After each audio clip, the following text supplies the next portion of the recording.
سورج گرہن کے حوالے سے متعدد تہمات پائے جاتے ہیں۔ اس حوالے سے آئیے ہم آپ کو آج دکھاتے اور سناتے ہیں کہ پاکستان میں گرہن کے وقت پاکستانی عوام اپنے معذور بچوں کو کیسے اور کیوں زمین میں دبا دیتے ہیں۔ یہ کچھ تصاویر میں دیکھا جا سکتا ہے کہ آج گرہن کے وقت کراچی کے ساحل سمندر اور لاہور میں دریائے راوی کے کنارے پر سورج گرہن کے وقت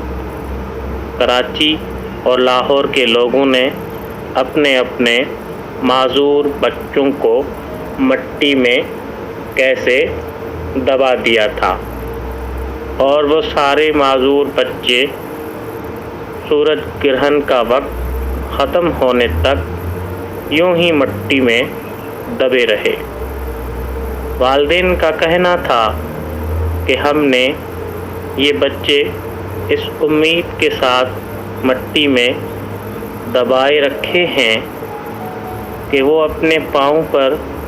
چلنے لگیں گے۔ یاد رہے کہ یہ ایک صدیوں پرانا رواج ہے کہ گرہن کے وقت لوگ اپنے معذور بچوں کو ایسے ہی زمین میں دبائے رکھتے تھے اور ان کا سر باہر رکھتے تھے۔ سر کے علاوہ پورا جسم زمین میں دبا دیا جاتا تھا اور کہا جاتا تھا کہ وہ بالکل ٹھیک ہو جاتے ہیں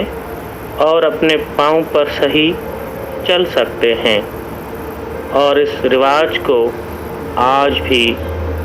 ایسے ہی مانا جاتا ہے۔